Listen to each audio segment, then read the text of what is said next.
राजस्थान के अंदर वंदे गंगा जल संरक्षण अभियान चल रहा है। 5 जून तक इसे चलाए रखने के निर्देश दिए गए हैं। प्रत्येक जिले के अंदर प्रभारी सचिव और मंत्री स्तर के नेता वहां पहुंचकर सभाएं कर रहे हैं, जगह जगह पर जाकर मुजाहरे कर रहे हैं। लोगों को पार्टी की रीति नीति के तहत जो जल संरक्षण अभियान बीजेपी पार्टी के द्वारा चलाया जा रहा है उसके बारे में जानकारी दे रहे हैं।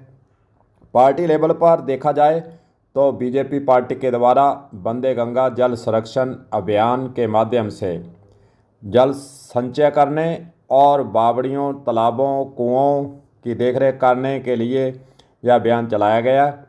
साथ ही पार्टी का जो मानना है, पार्टी की जो सोच भी है कि लोगों के अंदर बीजेपी पार्टी की रीति नीति और ज़्यादा से ज़्यादा कार्यकर्ताओं को जोड़े रखने के लिए इस माध्यम से एक तरह से पार्टी का प्रचार प्रसार भी करने का लक्ष्य निर्धारित किया गया है और हो भी रहा है।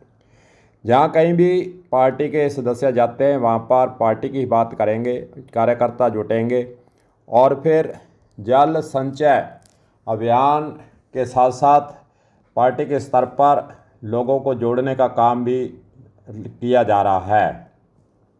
दरअसल जल संचय अभियान वास्तव में अच्छा है अगर धरातल पर इसको लागू किया जाए, अधिकारी और विभाग सीरियस हो तभी इस अभियान चलाए जाने की जो मुख्य रूप से धारा में जोड़ने की बात है वह अच्छी हो सकती है।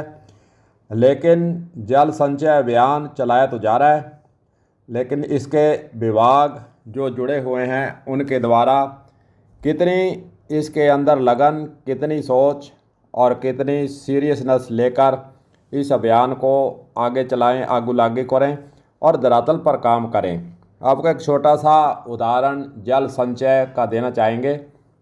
जैसा कि पीएचडी विभाग के द्वारा शहरी क्षेत्र के अंदर घरों में नल के कनेक्शन दिए गए हैं, उसके साथ साथ नियम यह भी है कि खुले में पानी नहीं जाना चाहिए।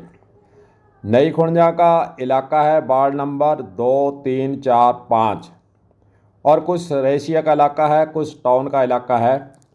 वहाँ पर पीएचडी विभाग के द्वारा नलों के कनेक्शन घरों के अंदर दिए गए हैं। हो सकता है कुछ अवैध भी चल रहे हों, लेकिन उसके साथ नियम ये है कि घरों के अंदर जो नल कनेक्शन दिया गया है उसके पाइप के आगे टोंटी लगाई जाएगी ताकि पानी व्यर्थ में नहीं बहे, पानी को संचय किया जा सके, पानी की महत्वता को समझा जा सके। लेकिन हो क्या रहा है कि पीएचडी विभाग की अनदेखी और उनके द्वारा देखरेख नहीं करना, जो नल का कनेक्शन दिया गया है वह टोंटी घर के अंदर लगी कि नहीं लगी इस बारे में इस विभाग को कोई सरोकार नहीं है।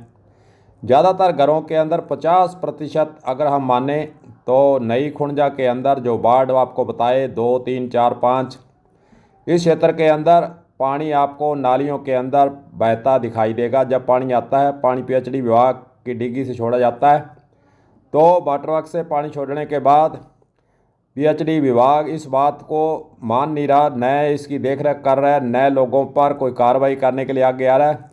खुले में पानी बह रहा है, जल संचय अभियान चल रहा है, तो क्यों ना हम इस बात को भी बता दें, इस बात के लिए विभाग को भी जागरूक कर दें, विभाग को भी बता दें कि आप कार्रवाई करें। जल संचय अगर करना चाहते हैं, वास्तव में धरातल पर काम करना चाहते हैं, तो फिर आप इस बात के लिए कमर कसें और तैयार हों। जिन घरों के अंदर टोंटियाँ नहीं लगी हैं उनकी टोंटियाँ लगवाएं, अगर नहीं लगाते हैं तो उन पर जुर्माना लगाएं, कनेक्शन काटें। जो भी विभाग का आपका नियम है उसकी पालना करें। तो जल संरक्षण अभियान के तहत जो अभियान धरातल पर वास्तव में होने चाहिए, पानी की बचत होनी चाहिए।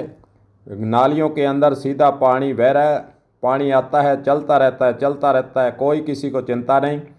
यहाँ पर टोंटी नहीं लगाना और जल को व्यर्थ में बहाना वास्तव में एक बड़ी चिंता है। इसको बचाने के लिए पीएचडी विभाग और जो प्रशासन है, जो कि इस जल संरक्षण अभियान का झंडा उठाए हुए गांव गांव, डाणी डाणी और शहरी क्षेत्र के अंदर कई रैलियों के रूप में, सभा के रूप में कर रहा है, तो वास्तव में जो काम करने वाला है वह करना चाहिए। गाँवों के अंदर भी ऐसे हालात हो सकते हैं, वहाँ पर भी टूटियाँ जो है नहीं लगी हों, खुले में जल बह रहा हो, नालियों के अंदर सड़कों पर जा रहा हो, उसको कैसे रोका जाए, इसका प्लान बनाकर काम करने की आवश्यकता है। देखते हैं खबर चलने के बाद क्या पीएचडी विभाग जागता है, जहां फिर फोटो सेशन, फोटो जारी कर और अभियान के तहत इतिश्री करने में लगा रहता है। कलम पंजाबी के लिए गुरदेव सिंह सैनी की खास रिपोर्ट।